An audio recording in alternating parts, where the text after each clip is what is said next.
You're listening to the Armchair Cricket Podcast.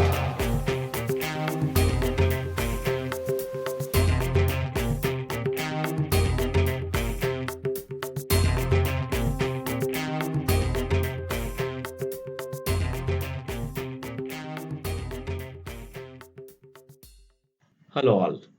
Welcome to another episode of Armchair Cricket Podcast, a podcast focusing on Test cricket by armchair critics of the game. As we all die-hard cricket fans face a slight withdrawal from the sudden lull following the Cricket World Cup, I guess we can eagerly look forward to the return of the longer format cricket, what with the just concluded Women's Ashes Test, the upcoming England and Ireland Test, and of course, Ashes right later on this summer. So, at least for us die-hard cricket fans, there's something to look forward. I'm Ajit. I'll be your host today. My co-host Giri is still enjoying a well-earned vacation. So let's first take a look at the women's Ashes test that just concluded. So in this test, Australia was able to take a dominant draw, as a result of which they are able to retain the women's Ashes. So we had already discussed about this in the previous episode. The English batters came up with a strong performance in their first innings, with Amy Jones making 64 and Natalie Seaver making 88. And she was well supported by the tail, Shrubsole, Marsh, all of them making contributions, so that England avoided fall on and declared it 275 for 9. But well, this is not going to be enough. The Australians were able to comfortably bat out the remainder of the last day, making 230 for 7. And again, with some useful contributions from Perry, who made an unbeaten 76, and then Jonathan, who made 37, and Molino, who made 41. Molino had an excellent test overall because she made valuable contributions with the bat in both innings, and also in her debut test she took 4 for 95 with the ball. So this looks like a very promising test cricketer for the future as far as Australia is concerned. So England would be a bit disappointed with their performance because they were the premier, let's say, 50-over side in the world, and they surrendered the 50-over series 3-0.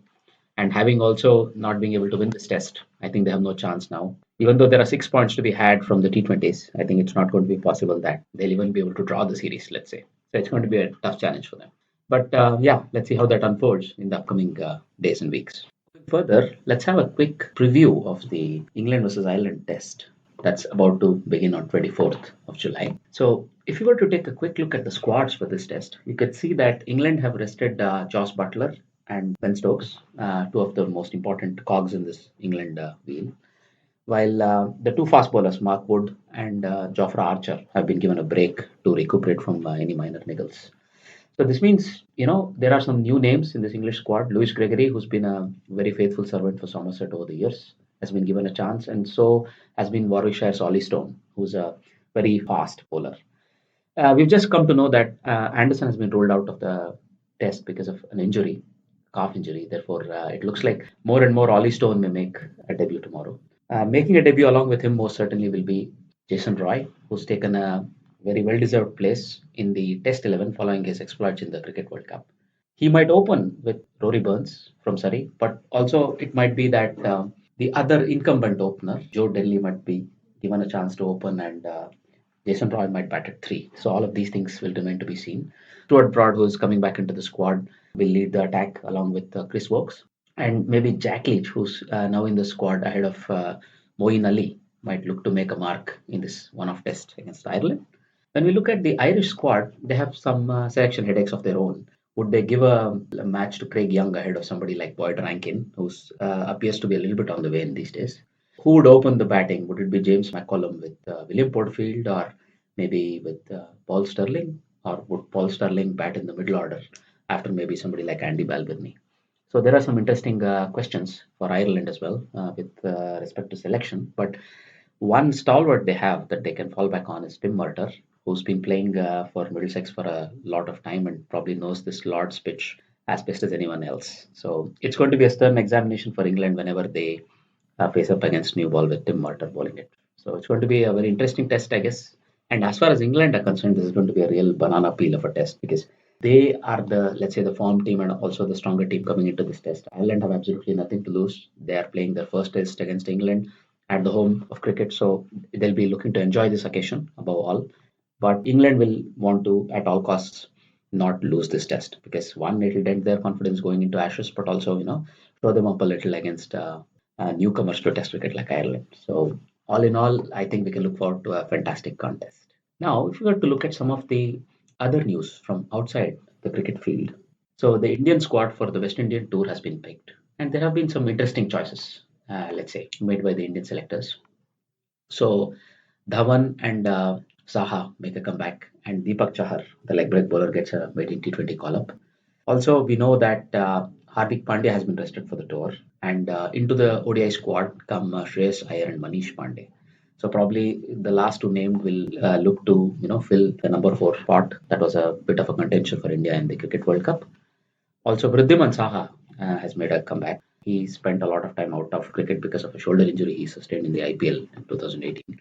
But now he's fit and he will be, let's say, the second choice keeper in the Test squad. Also, missing out will be Dinesh Karthik. I would say he's been rested rather than dropped, but it remains to be seen whether he'll be taken into consideration going further for the Indian limited over squads.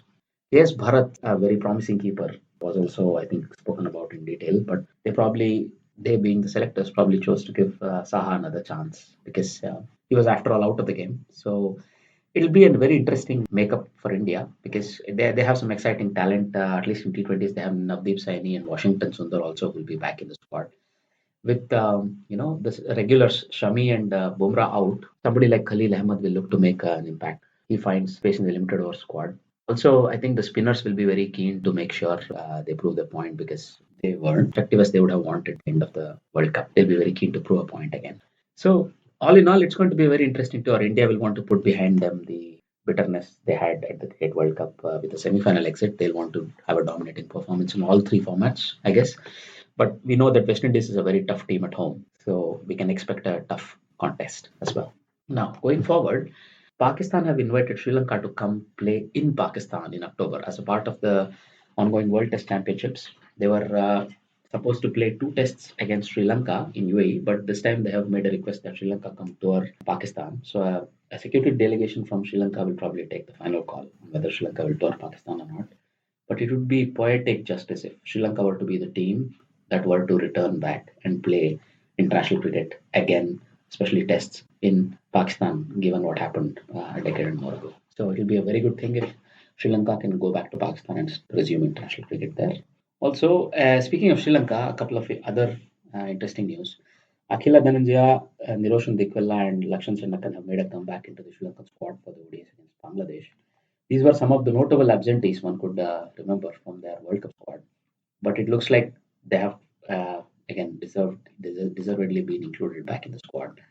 And well, some of the people who are already there, Milinda Srivardhana and Jeevan Mendes miss out, and Suranga Lakmal, who was not looking really impressive, also has been left out. And leg spinner Jeffrey Wandersay, who was blowing hot and cold, has also been left out. So it looks like another news is that Malinga, who's been a successful bowler for Sri Lanka limited overs squad for more than a decade, will be retiring from ODI cricket after the first game, first ODI versus Bangladesh. This means there are more spots up for grabs. Kasun Rajita, Nuwan Pradeep, Lairu Kumara, and maybe even Lairu Madhushankar. These people can probably take these spots. And given that Isuru Udana and Thisara Pereira really did not have a great World Cup, somebody like Lahiru Madhushanka can probably push for a spot there. Also, Shanaka, who's returning into the squad, could probably make a push for that all-rounder slot in the ODI team. So again, some interesting developments around that squad. Another news: Pollard and Narine, Sunil Narine, have been recalled into the West Indies T20 squad to face India. So it remains to be seen that if they will also shortly be reintegrated into the ODI squad, at least when it comes to Pollard. So at least they're going to play the T20s that West Indies are going to play against India. So let's see if how it goes. If they can also be chosen for the other formats. In a slightly bitter news, Solomon Mire, the Zimbabwean all-rounder, has chosen to retire from international cricket from Zimbabwe, following Zimbabwe cricket being taken out of contention by ICC. We also heard Sikandar Raza questioning what are they supposed to do now that they are contracted players and earn to expect a living through cricket. What are they expected to do? So we really hope this crisis blows over sooner rather than later, and more of the international cricketers who played for Zimbabwe are able to play again. All right. Now, the trivia question from the previous week was which women's international cricket team is nicknamed Lady Chevrons? So the answer to this question is Zimbabwe. Surprisingly, there were no right answers, but As always, we encourage our listeners to maybe write in with the answer.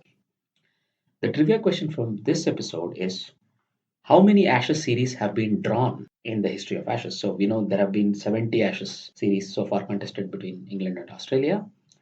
A surprisingly small amount of those series have actually been drawn. So this shows how competitive the series always has been. Can you guess how many Ashes series have actually been drawn? You could get in touch with us to give us answers to this question, or maybe share your thoughts and comments, via the social media platforms like Twitter at armchair.cricket, or the Facebook page, or you could write into us at armchair.cricket@gmail.com. Also, you could leave a comment on YouTube or any of the podcasting apps you might choose to listen to us. For example, Podbean, Apple Podcasts, Acast, any of these, right? So I hope, with so much of long format cricket coming up, we will go back to our favorite format. And I hope you guys are tuned in and are able to listen to our upcoming episodes as well. Having said all that, it's a goodbye from me, and take care. Bye bye.